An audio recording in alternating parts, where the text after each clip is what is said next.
mga trip, what's up, welcome back to my channel, ang Ransem TV. Yehey! Ito na naman po ang inyong Kuya Rans. So mga ka-trip, kasi naka day off. So for time being, pasyal din pag may time. Pero like kung sinasabi, kailangan doble ingat din sa panahon ngayon. At kailangan sumunod tayo sa health protocol. Narito po ako sa may Ayala Center dito sa Makati. Yung likod ko, Glorieta. Tapos yung mataas na building na yan, yan po ang Holiday Inn Express dito sa Makati. So medyo nagano lang tayo, pasyal din kung ano po yung situation dito sa Makati. Under pa rin po ng Enhanced Community Quarantine o MECQ. At yon, medyo napaka-peaceful ng lugar, kakaunti ang tao. Mabibilang mo lang ang mga tao sa loob ng mall. More on take out, delivery.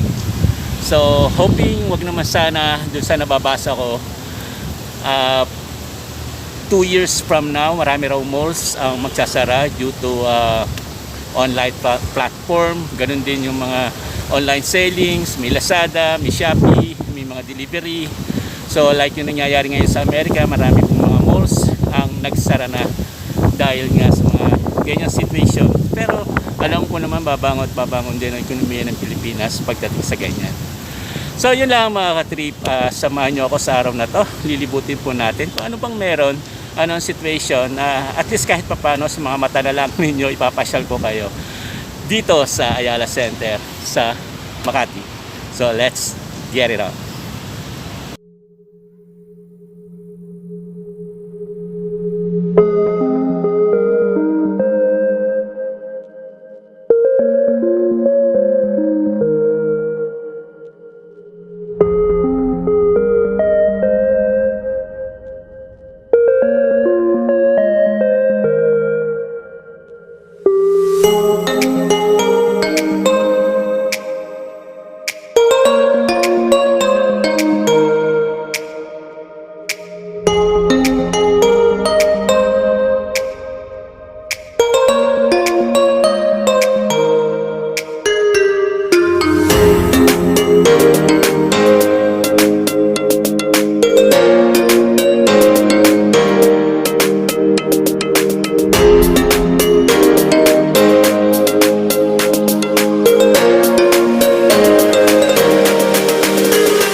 tayo sa Glorieta Mall. Kung mapapansin ninyo, talaga hindi mahulugan ang karayom.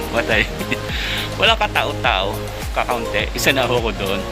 So, under ECQ, ang lugar na to, kung mapapansin ninyo, wala talaga katao-tao. So, this is Glorieta Mall. Bago pa tayo dumaan ng Ayala Avenue. So, nag-drop muna tayo rito.